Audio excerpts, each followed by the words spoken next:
বাদ্যের তালে তালে নৃত্য, নিজ সম্প্রদায়ের সুসজ্জিত পোশাকে ক্ষুদ্র নৃগোষ্ঠীর নৃত্য প্রদর্শন, ফুটিয়ে তোলা হয়েছে পাহাড়ি ঐতিহ্য।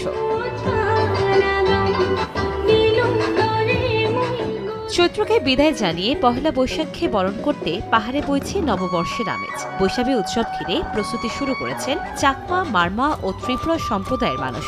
বুধবার রাঙামাটিতে আয়োজন করা হয় সাংস্কৃতিক উৎসবের। বর্ণাঢ্য শোভাযাত্রায় অংশ নেন পাহাড়িদের পাশাপাশি বাঙালিরাও। সব আদিবাসী মিলে রেলি করি, তারপর নাচ গান হয় আমাদের। এই সব কিছুর মাধ্যমে আমরা আমাদের সংস্কৃতিকে আরো সামনে এগিয়ে নিয়ে যেতে পারবো। আমাদের যদি নৃগোষ্ঠী বলা হয়, আমরা যে চাকমা, মারমা, ত্রিপুরা ভুলে যাব, এই ভুলে যাওয়ার জন্য এই ব্যবস্থা।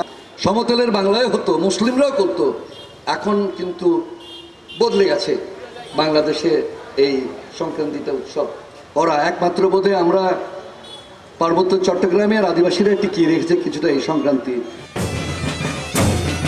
এদিকে খাগড়াছড়িতেও বৈশাখীর প্রস্তুতিতে বর্ণির আয়োজন করা হয়। জেলা পরিষদ প্রাঙ্গণ থেকে শোভাযাত্রা বের হয়। এতে নিজেদের ঐতিহ্যবাহী পোশাক পরে অংশ নেন ক্ষুদ্র নৃগোষ্ঠীর তরুণ তরুণীরা। বছরে একবার আমরা সকল ধর্মের মানুষ আমরা এই প্রাঙ্গণে একত্র হয়ে আমরা বৈশাখীর উৎসবটা আমরা উৎসবে পরিপূর্ণ হয়ে থাকে আর কি। 3 দিন আমাদের জন্য হচ্ছে একটা ঐতিহ্যবাহী একটা মানে কি বলবো উৎসব।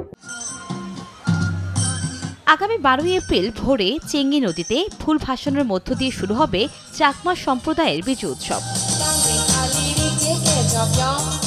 কনক আজাদ, সময় সংবাদ।